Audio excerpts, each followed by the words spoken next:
கொட்டாச்சி அவர்களுக்கு உங்களை பேரை தனித்தனியாக கூறி நான் அந்த மேடையில் அமையவில்லை. இந்த இது வந்து படப்பிடிப்புகளில் உங்களுக்கு அமையும் என்று நான் உறுதி கூறுகிறேன். இப்படிக்கு கமலஹாசன் சொல்லி போட்டு ஒரு கையெழுத்து போட்டு ஒரு லெட்ரு. ஆழ்வார்பேட்டை வாங்க அப்படின்னாரு. ஆழ்வார்பேட்டையில் எங்கே சார்? கமலஹாசன் ஆஃபீஸ். நீங்கள் சார் சார் என்ன சார் அப்படின்ற இரு சார் அப்படின்ற வாங்க கொட்டாச்சு அங்கே தான் இருக்கிறேன் அப்படின்னாரு. எனக்கு கமல் சார் ஆஃபீஸ் கூப்பிட்றாங்க மட்டும் மறந்துட்டு அப்படி வந்து நின்னாரு பாருங்க. அப்போ ஒயிட் ஷர்ட்டு, அந்த லுக்கு, அந்த மீசை உடுக்கி அப்படியே அப்படியே பார்க்குறோம். கமல் சார்டா, கமல் சார்ரா அப்படிங்கிற மாதிரி. என்ன படத்தை வந்துருக்கீங்க? கமல் சார் படம். ஆனால் ஒன்றும் ஷூட் போவோம். விருமாண்டி படத்தில் கமல் சார் உங்களை சூஸ் பண்ணது, நடித்தது, அதை பற்றி? ஐயோ சூப்பரு.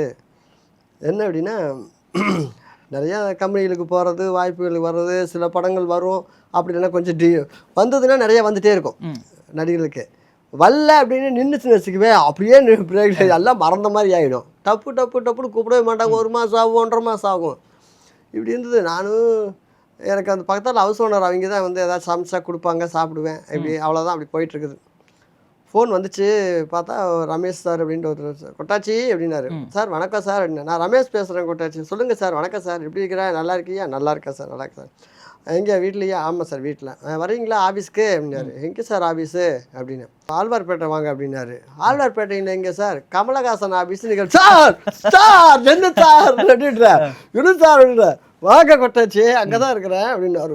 எனக்கு கமல் சார் ஆஃபீஸ் கூப்பிட்றாங்க மட்டும் மறந்துட்டு அடித்து முடிச்சு எல்லாம் போட்டுட்டு அது போய் தட்டுறேன். அவங்க எல்லாம் 3 மணிக்கு தூங்கிட்டு இருக்கிறாங்க. அவங்க 100 ரூபா கொடுங்க. 100 ரூபாயா? எதுக்கு? அவங்க சீக்கிரம் கொடுக்க ஒரு படம் ஒன்று கூப்பிட்டுருக்குறாங்க, போயிட்டு வந்து தரேன் கேட்டு வாங்கிட்டு ஆட்டோ பிடிச்சி போயிட்டேன். ஓகே. போனேன். ஒரு அது மாதிரி ஒரு 6-7 பேர் உட்காந்துருக்குறாங்க. இந்த கேரக்டருக்கு எல்லாமே ஒரு குறைஞ்சது ஒரு 4-5 மாதமாக ஆடிஷன் போயிருக்கு. எங்கெங்கன்னா நம்ம தேனி, கம்பம், மதுரை, அங்கெல்லாம் லோக்கல் சேனல்ல எல்லாம் நடிகர்கள் தேவைன்னு சொல்லி போட்டு அங்கங்கே மண்டபத்தில் எல்லாத்தையும் வர சொல்லி எல்லாத்தையும் ஆடிஷன் எடுத்துக்கிட்டே இருக்கிறாங்க. 4-5 மாதமாக எடுத்து ஃபில்ட்ரு பண்ணி அதில் 2 பேரோ 3 பேரோ தான் அந்த கேரக்டருக்கு ஃபில்டர் ஆனாங்க. அப்புறம் ஒருத்தர் வந்து கோபிச்செட்டிப்பாளையம் மீரான்னு சொல்லி போட்டு பாம்பெல்லாம் இது பண்ணுவார். அவரு டைரக்டர். அப்போ அந்த மாதிரிலாம் இருக்கிறாங்க. நானும் போய் உட்கார்ந்த உடனே எல்லாம் இண்டியடி சைக்கிள் அப்படின்னு ஆகிட்டோம். இப்போது சார் வந்து மேலே அந்த படிக்கட்டு இப்படி ஒன்று போகும் ஆஃபீஸில். மேலே போனால் ஆஃபீஸு கமல் சார் பார்க்க போகிறோம், சந்தோஷம் அப்படியெல்லாம் இருக்கிறோம். இப்போது சார் கூப்பிட்றப்ப போங்க அப்படின்னாங்க. சரிங்கட்டோம். அப்போ அந்த இவர் இருக்கிறார். அதில் யார் தெரியுமா? ஜார்ஜ். இப்போ நிறைய படங்கள் பண்றாரு ஜார்ஜ். அவரு இருக்கிறாரு அந்த இதுல. ஓகே. ஜார்ஜ் இருக்கிறாரு. இப்போ படிக்கட்டுல எல்லாம் போய் நிக்கிறோம் வரிசையா. ஓகே. அப்படி வந்து நின்னாரு பாருங்க. அப்போ ஒயிட் ஷர்ட்டு, அந்த லுக்கு, அந்த மீசை உடுக்கி பிளாக் பேண்ட் அப்படியே பார்க்குறோம். கமல் சார்டா, கமல் சார்ரா அப்படிங்கிற மாதிரி பார்த்துட்டு ஒவ்வொருத்தரா சொல்லுங்க நீங்க அப்படின்னாரு. அப்போ அவன் சொல்றாப்புல, சார் நான் வந்து இது அப்படின்ட்டு ஒருத்தர் பண்ணி காட்டுறாரு. ஒரு சங்கிலி மாதிரி ஒன்று வாயில் வச்சு சுற்றி எல்லாம் ஒருத்தர் காட்டுறாரு. சரி ஓகே. அடுத்தது நீங்கள் அப்படின்னாரு. இன்னொருத்தர் அவர் வந்து என்னன்னா சார் அப்படிங்கிற போட்டு ஓப்பன் பண்ணி பாம்பு எடுக்கிறான். ஏன்னா அவர் பாம்பெல்லாம் பிடிச்சிக்கிட்டு இருக்கிற ஒரு மீரான். அந்த பாம்போட அவர் மீரான். அவர் சரி இருங்க அப்படின்ட்டு போட்டு அவர் ஒரு கேரக்டரு. அடுத்தது கராத்தா ராஜா. நம்ம கராத்தா ராஜா அவர் வந்து இந்த ஜிங்சாக் எல்லாம் பண்ணி இதெல்லாம். சரி ஓகே. நீங்கள் இப்போ லாஸ்ட் நானும் இவங்களாவது ஒவ்வொன்றா ஏதோ பண்ணி எல்லாம் ஒரு விஷயத்த சொல்கிறாங்க. நான் வந்து இப்படி நின்னேன். நீங்கள் அப்படின்னாரு. நான் சார் டைனோசர் பண்ணுவேன் சார் அப்படின்னு. என்ன அது என்ன சொல்கிறோம்? நல்லா டைலாக் பேசுவோன்னு சொல்கிறா சார் அப்படின்னு. டைலாக் இல்லை சார், டைனோசர் அப்படின்னா.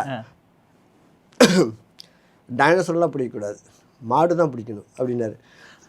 பிடிப்பா சார்.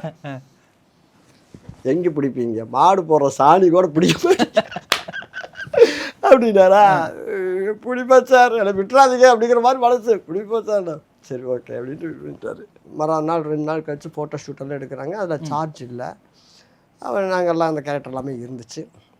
இப்போது பட ஷூட்டு ஸ்டார்ட் பண்ணுறாங்க. தேனி போயிட்டோம். அப்போ அங்கே பிதான் மகன் எடுத்துகிட்டு இருக்காங்க. அதே லாட்ஜில் தான் நாங்கள் தங்கியிருக்கிறோம். அப்போ தான் உங்களுக்கு தான் தெரியும், நாங்கள் போய் ஷூட்டிங் எடுக்க முடியலைங்கிற ஏதோ பிரச்சனைலாம் ஏதோ வந்துச்சு. அப்போ நாங்களாம் பார்ப்போம், ஐயோ இங்கெல்லாம் ஷூட்டிங் போகிறாங்க, நம்ம எப்போ போகிறதுன்னு தெரியலையே. அவங்கெல்லாம் போயிட்டு சாயந்தரம் வந்துட்டு எல்லாம் உட்காந்து ஜாலியாக இருப்பாங்க. இதெல்லாம் அதே இதில் தான் நாங்கள் தங்கியிருக்கிறோம். எப்போ போகணும்னு தெரியலையே. ஆனால் நாங்கள் சொல்கிறப்ப இதாக இருக்கும். என்ன படத்தில் வந்துருக்கீங்க? கமல் சார் படம் விரும்பி. ஓட்டியா சரி சரி சரி சரி சரி.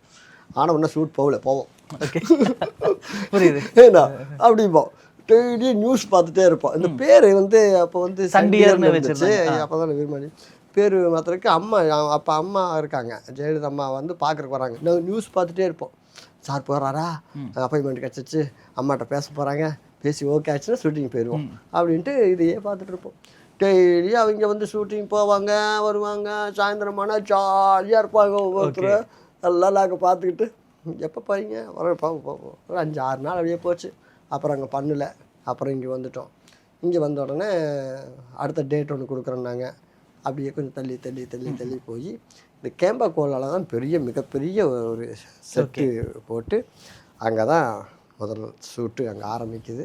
கமல் சார் கூட குறைஞ்சது ஒரு 100 நாள் படப்பிடிப்பு. அந்த 100 நாளும் அவர் கூட பயணிக்கிற வாய்ப்பு, லைவ் ரெக்கார்டு, எல்லாம் own dialogue live dubbing dialogue. அதில் ஒரு சில வார்த்தைகள் ஏதாச்சும் நான் அந்த ஒரு ரயில்வே கேட்டு கேட்ட மாடுகள்லாம் ஓடுறப்போ அவர் விரட்டி ஓடுறப்போ நாங்கள்லாம் போய் பிடிக்க போகல. இவர் மானிட்டில் உட்காந்துருந்தார். சாரு மானிட்டில் உட்காந்துக்கிட்டு போயிருக்காரு. நாங்கள் போயிட்டு போகிறப்போ நான் ஏதோ டைலாக் சொல்லிட்டு போயிட்டேன். அது நல்லா கேட்குறாரு, என்னமா பேசிட்டு போகிறாங்களா, என்ன பேசிட்டு போகிறது இல்லையா, கூப்பிட்டு என்ன நீங்கள் என்ன சொன்னீங்க அப்படின்னாரு. அத்தே இந்த மாடு பாடுறா நம்மளுக்கே வடக்க தக்க எல்லாம் வழியாக காட்டிட்டு விட்டுருக்குது, பிடிச்சி அடிச்சு விட்டுரும்ல அப்படின்னு. சரி நீங்கள் பேசுங்க அப்படின்ட்டாரு. இப்போ பேசிட்டேன். ஓன் டைலாக் அது. அதே மாதிரி அப்புறம் மேடத்துக்கிட்ட பேசிட்டு அந்த பேண்ட்டு இன்னும் டைலாக் ஒன்று சொல்லுவார். ஆமாண்ணே நீங்கள் பேண்ட்டு போடுங்க, நாங்கள் நிம்மதியாக போகிறோம் அப்படின்னா. போட மாடும் கண்ணி கூட விரடுதில்ல எதுனே அப்படி இதெல்லாம் எனக்கு அங்கேயே போட்டது. ரசிப்பாருங்க சார். ஏதாச்சும் அந்த காம்புக்குள்ளே ஏதாச்சும் ஒரு அதுக்கு தகுந்த மாதிரி ஏதோ ஒன்று சொல்கிறேன்னு வச்சுக்குவேன், நல்லா இருக்குன்னு ரசித்து பண்ணுங்க அப்படிம்பாரு. அந்த படம் ஷூட்டு முடிஞ்சு சத்யம் தேட்டரில் போடுறப்பெல்லாம் வீட்டில் அங்கே விட்டு எல்லாத்துக்கும் சாப்பாடெல்லாம் ரெடி பண்ணியிருந்தாங்க. அங்கே சாப்பாடெல்லாம் அங்கேயே அவங்ககிட்ட சாப்பிட்டு பஸ்ஸில் அவர் உட்காராமல் நின்றுட்டே வந்தார். நாங்கள்லாம் உட்காந்துருந்தோம். அழகாக ஒரு சத்யம் தேட்டருக்கு முன்னால் இறங்கி பார்த்தா மேலே தாளம் அந்த மாடு இதெல்லாம் இப்படியெல்லாம் அதை போட்டு அங்கே போனால் அந்த மணி 2 மணி எல்லாம் தொங்குது.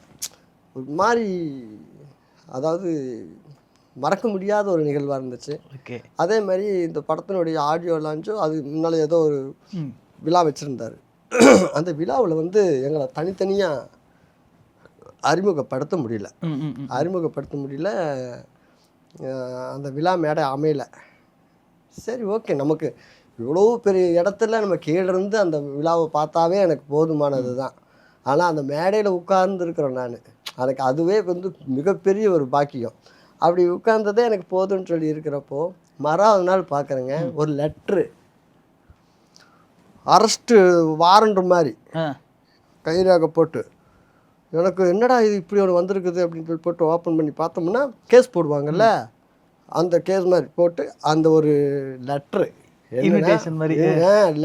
என்னன்னா கொட்டாச்சி அவர்களுக்கு உங்களை பேரை தனித்தனியாக கூறி நான் அந்த மேடையில் அமையவில்லை, இந்த தனித்தனியாக இது வந்து படப்பிடிப்புகளில் உங்களுக்கு அமையும் என்று நான் உறுதி கூறுகிறேன், இப்படிக்கு கமலஹாசன் சொல்லி போட்டு ஒரு கையெழுத்து போட்டு ஒரு லெட்ரு. ஏங்க நீங்கள் என்னங்க இது சும்மா இதெல்லாம் சொல்லணுமாங்கிற மாதிரி எனக்கு ஒரு இது இன்னும் அந்த லெட்டர் நான் வச்சுருக்கிறேன். ஓகே, அப்படி ஒருத்தரை மதித்து அந்த அவங்க மனசு எப்படி இருக்கும் அப்படிங்கிற மாதிரி புரிஞ்சு ஒரு லெட்டர் போட்டிருந்தாரு. அதுக்கப்புறம் என்னென்னா இன்னொரு சுவாரஸ்யமான ஒரு விஷயம், ஃபஸ்ட் நாள் ஷூட்டிங்கு நாங்கள்லாம் இந்த கைத்து மில்ல 2 படிக்கட்டு இப்படி வந்து இறங்கும். அந்த இடத்துல தான் ஷூட்டிங் போகுது. அந்த படிக்கட்டு கீழே எல்லாம் பசங்க நாங்கள்லாம் அந்த கேரக்டர்கள்லாம் உட்காந்து ஜாலியாக பேசிகிட்டு இருக்கிறேன். நான் அந்த துண்டு இப்படி போட்டு அந்த ட்ரௌசர் போட்டு பேசிகிட்டு இருக்கிறேன் ஜாலியாக.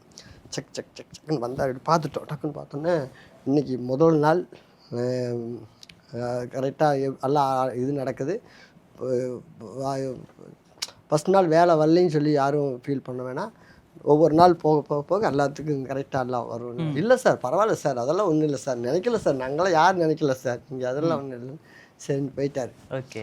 கொஞ்சம் நேரம் கழித்து கடலை சாப்பிட்ருந்தார், வேர்க்கடலை சாப்பிட்ருந்தார். பக்கத்தால் வந்து சந்தான பாரதி சார் ஒரு எல்லாம் நின்றுருந்தாங்க. அசிஸ்டன்ட் டைரக்டருங்க கோ டைரக்டர்லாம் நின்றுருந்தாங்க. சாப்பிட்ருக்கிறப்போ இப்படி பார்த்தாரு, என்னை பார்த்துட்டு அப்படின்னாரு. நான் நம்மளே எதுக்கு கூப்பிட போகிறார் இவர் கடலை சாப்பிட்ருக்கிறப்போ அப்படின்னு நான் என் பார்க்க நின்றுருந்தேன். திரும்ப இப்படின்ட்டு வாங்க அப்படின்றாரு. நான் இப்படி நல்லா பார்த்துட்டு இப்படின்ற வாங்க அப்படின்னாரு. போயிட்டேன்.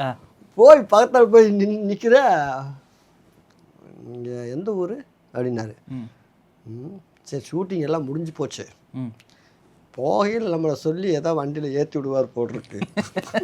என்ன கரெக்டு தான் நம்ம சொல்ல விட்டு வடபழனிங்க பிள்ளையன் இவன் கோயம்புத்தூர்னு நினைக்கிறேன், ஓகே கொஞ்சம் மதுரை ஸ்லாங் சொல்லி கொடுங்க அப்படின்ட்டு போயிட்டாரு. நான் அப்படியே நிற்கிறேன். நீ ஏன் வடபழனின்னு சொன்ன அவர்கிட்ட அப்படின்னு அவங்க கேட்டாங்க. ஷூட்டிங் முடிஞ்சது போகிற வழியில் வண்டி வச்சு விடுவாருன்னு சொல்லி சொன்னங்க அப்படின்னா, உனக்கு வண்டி வச்சு வீட்டில் விடுவாங்க, அவங்க கூட சேர்ந்து மதுரை பாச ஸ்லாங்க கற்றுக்கங்க அப்படின்னாரு. சரிங்க, ஐயோ நீ சரிங்கோங்கிறதுலையே ரொம்ப நாள் ஆகும் போட்டிருக்க கற்றுக்கிறதுக்கு அப்படின்னாரு. அப்புறம் அப்படியே ஜாலியாக பேசி இந்த மாதிரி சின்ன சின்ன இன்சிடெண்ட்டை அந்த செருப்பை தூக்கி மேலே இப்படி போடுறப்போ அந்த மலையெல்லாம் பேயும் குடு குடு குடு குடுன்னு வந்து இப்படி நின்றுட்டேன். அவரு அங்கிருந்து இப்படி வந்து நின்றுட்டார். நான் இப்படிங்க அவர் இப்படிங்க, நான் இப்படிங்க அவர் இப்படிங்க, டக்குன்னு பிடிச்சி அப்படியே நிறுத்திட்டு அப்படின்னு போயிட்டாரு. அப்பா இந்நேரம் நம்ம அப்படி ஒவ்வொரு இன்சிடெண்ட்டும் அவரு கூட இதெல்லாம் பண்ணிட்டு இருந்தேன். மதியானம் சாப்பிட்டு இது கொஞ்சம் இதாக இருக்கும். ஓகே. மதியானம் சாப்பிட்டு நேராக நான் வந்தால் என் பாக்கில் வந்தேன்.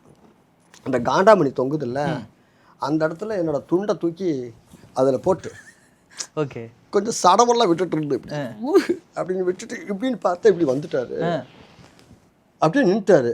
நான் அப்படியே அந்த துண்டை பிடிச்சி அப்படியே உருகி இப்படின்னு போட்டு அப்படியே நின்னா, என்ன பண்ணுறீங்க அப்படின்னாரு. இந்த சும்மா இந்த சாப்பிட்டீங்களா அப்படின்னாரு. சாப்பிட்டாச்சு. பார்த்து கல் கர்ப்பமாக ஏறப்போகுது சார் அப்படின்னு துண்டை உருவி இப்படி போட்டு அம்மா ஆக்கலாம் அப்படி செம்ம அந்த பஞ்சு டொச்சு போட்டு போயிட்டாரு. என் பாக்கில் போயிட்டேன். அதே மாதிரி அந்த பூசணிக்காய் குத்தி குச்சி எங்கே இருக்குதுன்னு சொல்ல அப்படின்னு சொல்லிட்டு எல்லாம் பண்ணிட்டு போயிடல. ரொம்ப டேக் போயிட்டே இருந்துச்சு. அவருக்கு இல்லை, அந்த இருக்கிறவங்கெல்லாம் கொஞ்சம் சில பேர்லாம் ஒன்று எத்தனை பூசணிக்காய் தான் இவர் வந்து அவங்க தப்பாக சொல்லிட்டாங்கன்னா அந்த ஒரே டேக்கில் அது முடியணும்.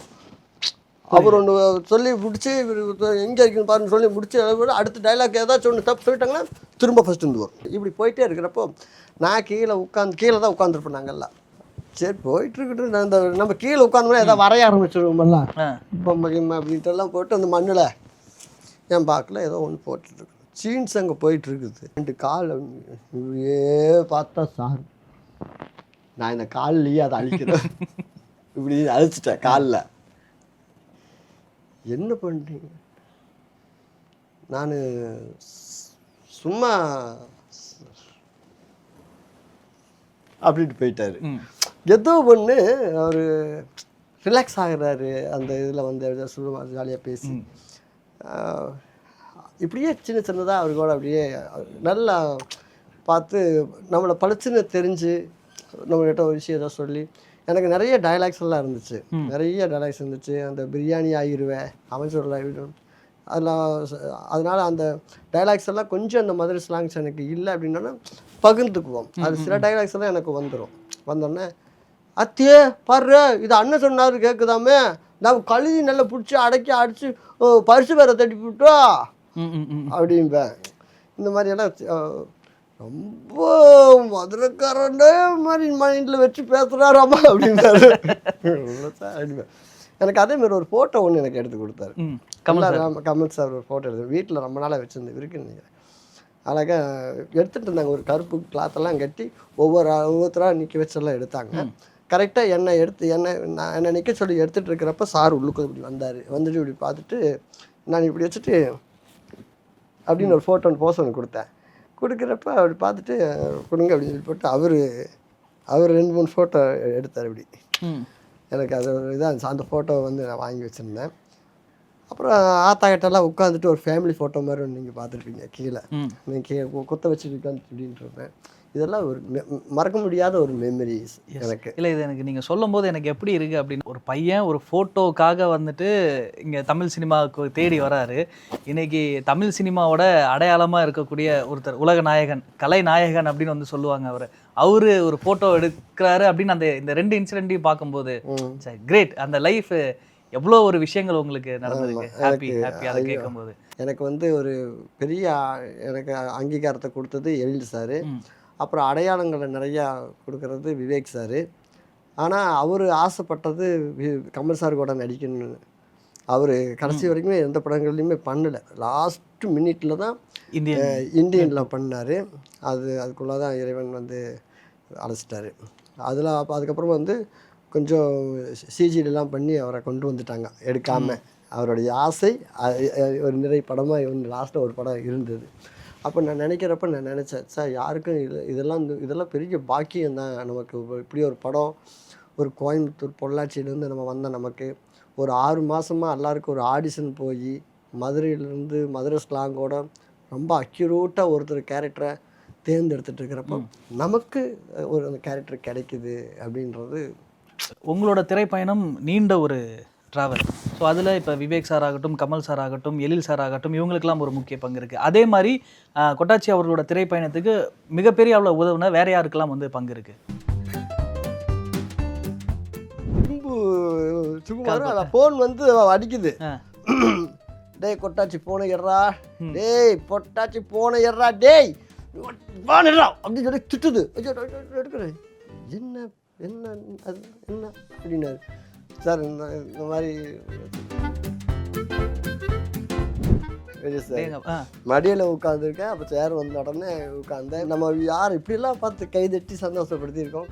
அவங்க மடியில் நம்ம உட்காந்துருக்குறோம் அப்படின்றதெல்லாம் வந்து எனக்கு அப்பேற்பட்ட ஒரு ஹாப்பி சந்தோஷம் இருந்துச்சு. இன்னைக்கு காலங்கள் கடந்து இன்னைக்கு ஒரு இடத்துல பார்க்குறப்ப இந்த நாட்டோட தளபதி சிஎம் அப்படின்ற ஒரு இது.